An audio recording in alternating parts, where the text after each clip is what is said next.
Daerah Bauk terletak di barat daya Sarawak, kira-kira 35 km dari Bandar Kuching. Bauk dikenali sebagai kawasan yang kaya dengan sejarah, budaya dan keindahan alam semula jadi, menjadikannya destinasi menarik pelancong, tempatan dan luar negara.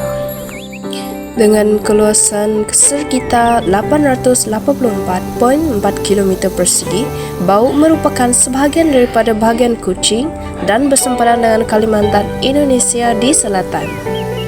Bauk mendapat namanya daripada perkataan Melayu iaitu bau yang bermaksud bau busuk.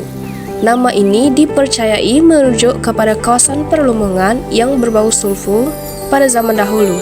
Namun, kawasan ini juga dikenali dalam kalangan masyarakat Cina sebagai Xiuhua yang bermaksud bunga kecil, iaitu melambangkan keindahan dan potensi kawasan ini. Bauk terkenal sebagai bekas pusat perlumbungan emas dan antimoni pada abad ke-19 yang menarik ramai pelumbung Cina Hakka. Bauk juga menyimpan sejarah penting seperti pemberontakan Cina pada tahun 1857 terhadap pemerintahan Bruk. Bauk juga dikelilingi landscape semula jadi yang menakjubkan seperti Tasik Biru, Gua Angin dan Gunung Sinai. Daerah ini juga menjadi pusat utama budaya Bidayuh dengan tradisi, seni dan adat resam yang masih dipelihara. Kini, Bauk merupakan destinasi pelancongan yang popular, menonjolkan keindahan alam dan warisan sejarahnya. Beberapa unsur budaya seperti pakaian tradisional Bidayuh di daerah Bauk bagi lelaki dan juga perempuan. Seterusnya, penggunaan warna asas pada pakaian tradisional Bidayuh. Seperti dalam video dan juga gambar yang ditunjukkan, terdapat beberapa warna asas yang digunakan pada pakaian tersebut, iaitu hitam, putih dan merah. Untuk pengetahuan semua, masyarakat Bidayuh percaya dengan menggunakan pakaian hitam, mereka boleh bersembunyi dari serangan musuh.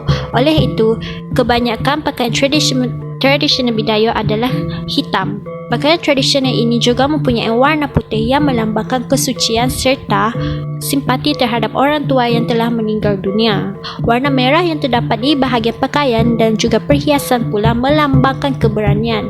Ianya bukan bermaksud menunjukkan kegarangan tetapi untuk menggambarkan diri sebagai masyarakat yang mencintai keamanan serta semangat keberanian. Kita akan beralih kepada perhiasan diri. Perhiasan kebiasaannya banyak digunakan oleh perempuan Bidayuh. Dalam bahasa Bidayuhnya, panggia ataupun kalung manik diperbuat daripada manik seramik yang berkualiti tinggi digunakan di bahagian leher. Loketnya yang dihiasi dengan gigi haiwan liar atau gigi tiruan yang menambahkan seri kecantikan pada rantai tersebut. Panggia ini juga merupakan aksesori yang sesuai untuk wanita Bidayuh yang boleh dipakai ketika majlis rasmi, majlis kebudayaan maupun kegunaan harian. Terdapat juga segelintir masyarakat Bidayuh yang masih mengekalkan adat lama dalam menyambut perayaan, terutamanya perayaan Gawai Dayak. Antara kampung yang masih menyambut gawai dengan menggunakan adat lama adalah seperti Kampung Opar, Kampung Setaas dan Kampung Jagoi. Ini kerana upacara-upacara sebegini hanya dilakukan oleh orang tua-tua yang berpengalaman dan tidak boleh dilakukan sebarangan kerana takut ditimpa musibah. Upacara merisik diadakan terlebih dahulu untuk memastikan si gadis masih belum dimiliki. Jika telah berkenan, proses seterusnya ialah meminang dan mengikat pertunangan. Proses pertunangan biasanya hanya selewat-lewatnya setahun. Sekiranya melebihi tempoh tersebut, pertunangan haruslah dilakukan semula. Barangan wajib yang diberikan oleh kedua-dua belah pihak semasa proses pertunangan ialah cincin dan kain sarung. Kain sarung tersebut haruslah diberikan kepada bakal mertua kedua-dua belah pihak. Sekiranya terdapat halangan dan pertunangan diputuskan, pihak yang memutuskan pertunangan tersebut akan dikenakan denda. Bayaran pampasan haruslah dibayar. Upacara perkahwinan pertama yang dilakukan ialah upacara pemberkatan di gereja. Pansuh, pangkang, tekuyung, tungkus tawe, kuih jala dan singkit. Apabila menyentuh mengenai makanan, makanan merupakan salah satu aspek yang sangat penting dalam budaya masyarakat Bidayuh Sarawak yang sangat kaya dengan tradisi dan warisan.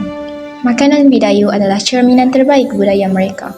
Makanan tradisional turun-temurun, makanan yang berkembang di persekitaran. Pada zaman dahulu, masyarakat Bidayuh mengambil makanan dari hutan, tidak kira daging maupun ikan dan apa-apa sahaja yang boleh dijadikan sumber makanan.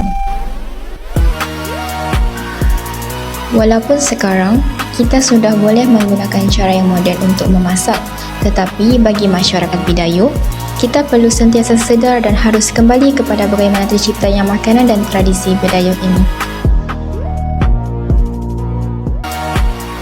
Bahan tempatan seperti hasil tani, hasil hutan dan ikan sungai bukan hanya menggugah selera tetapi juga menyimpan nilai-nilai budaya yang sangat mendalam buat mereka. Makanan pertama yang sangat terkenal dalam masyarakat Bidayuh Sarawak ialah pansuh.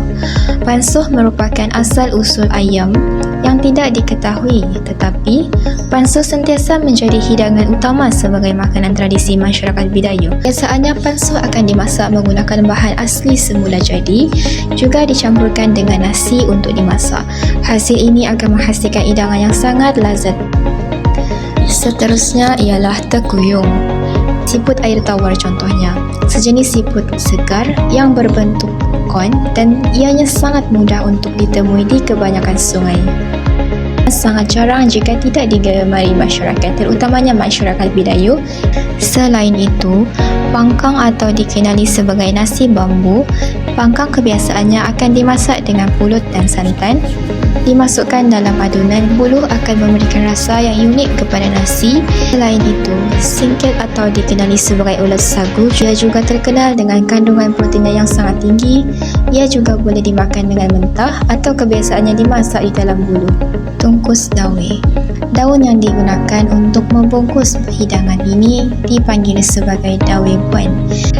Tungkus dawe juga merupakan hidangan masyarakat Bidayuh yang sangat berbau harum yang datangnya daripada dawe buan. Seterusnya ialah kuih jala. Kuih jala merupakan makanan yang diperbuat daripada gula apung dan tepung beras. Kuih jala ini kebiasaannya akan menjadi snack dan sangat lazat apabila sudah sejuk dan rangup. Sampailah sudah di hujung pembahasan saya ini. Makanan etnik Bidayuh dapat disimpulkan sebagai makanan atau khasiat yang berasal daripada himpunan legasi, warisan dan budaya yang menggunakan sumber maklumat dan pengetahuan.